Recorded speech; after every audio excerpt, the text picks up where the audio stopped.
In the early 15th century, the largest fleets the world had ever seen sailed across the Indian Ocean. These ships were enormous, far larger than anything European explorers would build for another century. They carry thousands of sailors, soldiers, diplomats, and merchants, projecting the power and prestige of imperial China across Asia and Africa. Under the command of Zheng He, these expeditions reached as far as East Africa, demonstrating that China possessed the technology, resources, and maritime capability to become a global empire long before Europe's age of exploration began. Yet within decades, these expeditions stopped. China withdrew from large-scale overseas expansion, dismantled its ocean-going fleets, and refocused its energy inward, strengthening internal administration, defending its borders, and consolidating its vast territories. Meanwhile, across the world, European states would soon embark on voyages that created global empires spanning continents. So why did China, with its enormous population, advanced technology, and powerful fleets, choose not to conquer distant lands? Why did it instead devote its efforts to governing and integrating its own civilization? To answer that question, we must explore the unique historical logic of Chinese power. Before we begin, if you enjoy deep historical documentaries exploring civilizations, geopolitics, and world history, consider liking the video and subscribing for more research-based content. Now, let's begin with the foundations of Chinese civilization itself. Unlike many rising powers in world history, China did not emerge as a small kingdom seeking expansion. For much of recorded history, China already governed one of the largest and most populous societies on Earth. Beginning with the early imperial dynasties, such as the Qin Dynasty and later the Han Dynasty, Chinese rulers focused on unifying vast territories under centralized administration. These dynasties constructed large-scale infrastructure systems, standardized laws and currencies, and built an elaborate bureaucratic system to manage an enormous population. By the time Europe consisted largely of fragmented kingdoms and feudal territories, China had already developed a sophisticated imperial state capable of governing millions of people across diverse regions. As a result, Chinese rulers faced a very different strategic problem compared with European monarchs. Instead of seeking external expansion to gain wealth and territory, Chinese emperors were primarily concerned with maintaining internal stability and political cohesion. Governing such a vast civilization required immense administrative effort and constant vigilance against rebellion, regional fragmentation, and external threats along the empire's borders. Another factor shaping China's historical trajectory was its intellectual tradition. Chinese political thought, deeply influenced by the teachings of Confucius, emphasized harmony, stability, and moral governance. Confucian philosophy viewed the emperor not simply as a conqueror, but as the guardian of social order and moral responsibility within the realm. The ideal ruler was expected to maintain balance within society rather than pursue endless territorial conquests. In this worldview, the empire itself represented the center of civilization, often described as all under heaven or Tianxia. Surrounding states could interact with China through diplomacy, tribute, and trade, but they were not necessarily targets for permanent conquest.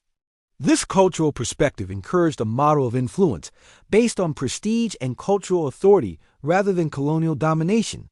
Despite this inward orientation, China did briefly experiment with projecting power across the oceans.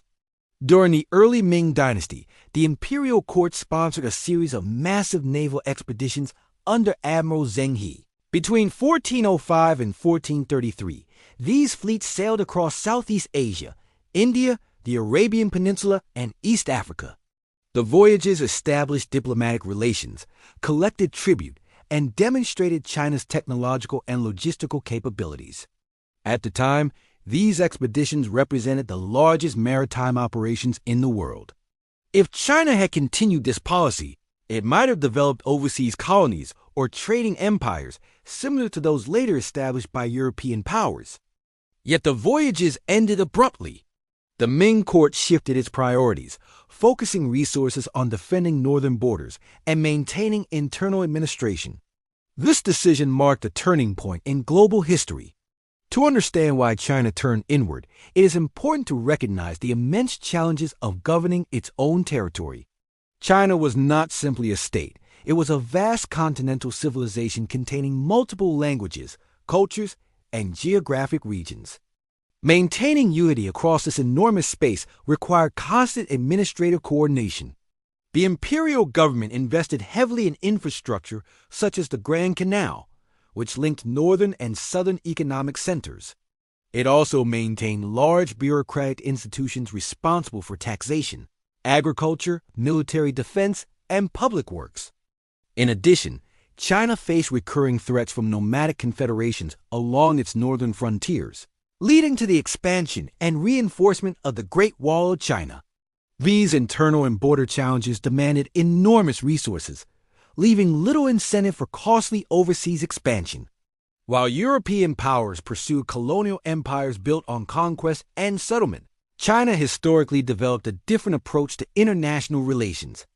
Rather than occupying distant territories, Chinese dynasties often preferred diplomatic networks and tribute relationships. Neighboring states acknowledged China's cultural prestige and engaged in trade and diplomatic exchanges. This system allowed China to exert influence across East Asia without maintaining large colonial administrations abroad. In effect, China created a sphere of cultural and economic influence rather than a global empire based on territorial control. China's focus on internal governance allowed it to maintain one of the longest continuous civilizations in human history. However, this inward orientation also had long-term consequences. When European maritime empires began expanding globally in the 16th and 17th centuries, China did not participate in the same race for overseas colonies. European powers built global trade networks and colonial systems that eventually reshaped the world economy. China, by contrast, remained primarily focused on its own vast internal market and regional influence. This difference would later contribute to shifts in global power during the modern era. The story of China's historical trajectory challenges the common assumption that powerful states always seek global conquest. China possessed the resources, population, and technology to build overseas empires long before European explorers began their voyages. Yet Chinese rulers often chose a different path. Instead of conquering distant lands, they focused on governing one of the largest and most complex civilizations on Earth. In many ways, China's greatest historical challenge was not expanding outward, but maintaining unity within. The empire did not simply conquer territories. It continually worked to integrate and govern its own vast civilization. And understanding that choice helps explain both China's historical development and its distinctive approach to power in the modern world.